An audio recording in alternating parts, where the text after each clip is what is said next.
Welcome back. You're watching Trading Hour here on CNBC-TV18, and let's shift focus to some primary market action now. The 1600 crore rupee IPO of Entero Healthcare has opened for subscription today. Out of the 1600 crore rupees, 1000 crore rupees is a fresh issue and 600 crore rupees is the OFS component. The IPO is priced at 1195 to 1258 rupees a piece. To discuss more about the company and the prospects going forward, we are being joined by Prabhat Agarwal, the Managing Director and CEO at Entero Healthcare Solutions, to take some questions. Mr. Agarwal, thank you so much for joining in. And congratulations on the IPO.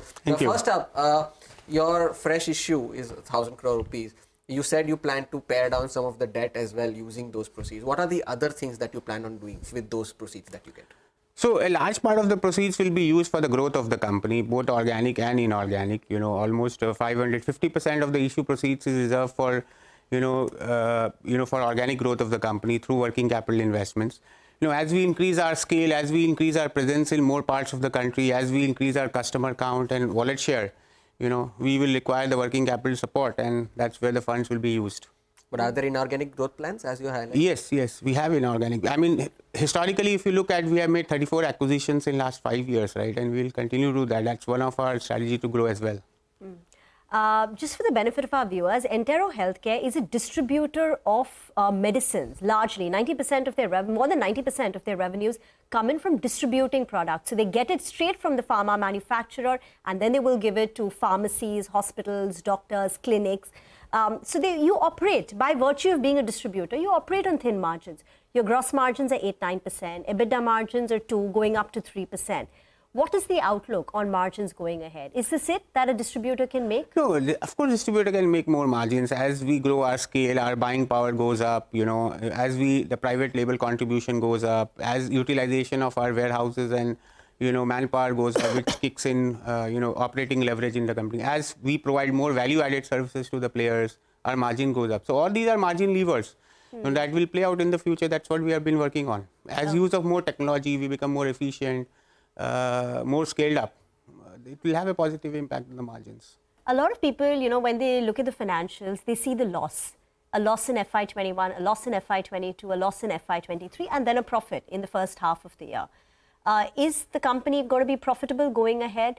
And what will be the drivers for that? Or conversely, if you could tell us, what was the reason for the losses? Was it underutilization of your capacity warehouse? For last 3 years, we have, at operating profit level, we have always been profitable. From year 2, we have been profitable, In the FY21, we made 50 crores plus EBITDA. FY22 also made 80. FY23 also we made 85 crores of EBITDA, right? So operating profit point of view, we have been profitable from year 2 of our operations. In this first 6 months of the year, even after paying all corporate cost, all finance cost, all everything, we turned profitable at PAT level. We made 11.5 crores of profit after everything in the first half of the year. And as business grows, as all these levers that I talked about, levers on gross margin expansion driven by buying scale, driven by product mix, positive product mix, driven by increased contribution of private label, the margin is only likely to expand. So you're expecting to be profitable for good now going forward? Yes, I mean, the business is set up for profitable growth. Is there a timeline that you are planning, or is there a target that you have set for the margins? Since you said that the margins will grow as the business scales up, you planning to grow your margins 4%, 5% as a specific timeline that you have set for it?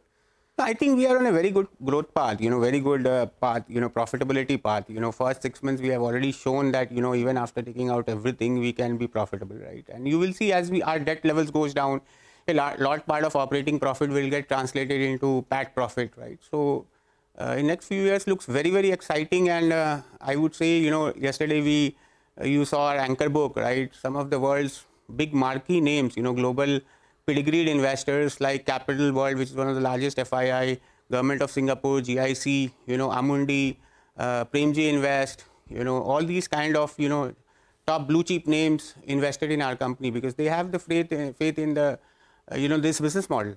You said as one of the levers to expand margin will be your private label, scaling it up. Tell us, what is your current private label operations? How much does it contribute? What do you sell under private label? And what are the growth plans for it? So on private label, we sell, medical devices and surgical products, like we sell adult diapers, we sell, nebulizers, digital thermometers, BP monitors, all these products, surgical gloves, examination gloves.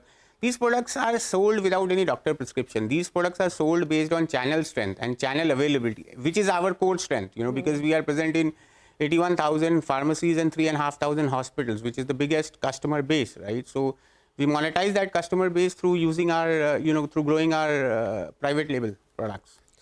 So how much does it contribute, your private label? Is it 1%, around 1%? 1%. And the growth plans or the investment that you plan to make to scale up your private label? What's we the will money? be driving, growth in private label for sure. With such a large customer base, your overall national market share is just close to between 1 to 1.5%. I know that this industry is an extremely unorganized industry. It's a very fragmented industry. Are you taking steps to increase that market share, expand your distribution network? Yeah, when you compare, or when you look at the national market share, you have to see the market share in the areas where you are present, because we are not present across India, right? While we are calculating market share nationally, right? But look at the market share where we are, in a place like Bangalore where we have been there, we are market share more than 20%. In a place like Cochin where we have been there for some time, our market share is close to 20%, right? So wherever we are there, we have expanded our market shares. Any geographies that you plan to expand to? Yeah, many more geographies. We are not there in many places. We are not there in Jharkhand. We are not there in Odisha. We are not there in many parts of the country, right? So we will be expanding in those. That's the whole purpose of raising capital through this public market raise. Prabhat, thank you very much for joining in. All the very best, and we look forward to chatting with you a lot more in your, in Entero Healthcare 2.0 as a listed company. Well, on that note, we need to slip into a very short break, but we're also very excited to announce that CNBC-TV18 is back with the second season of India's largest campaign on gender parity.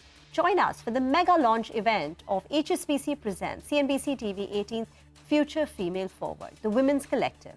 Top leaders, influencers, policymakers, trailblazers, all under one roof to chart a path towards bridging the gender gap. Live from Delhi on Saturday, 10th Feb, 5 p.m. onwards on CNBC-TV18.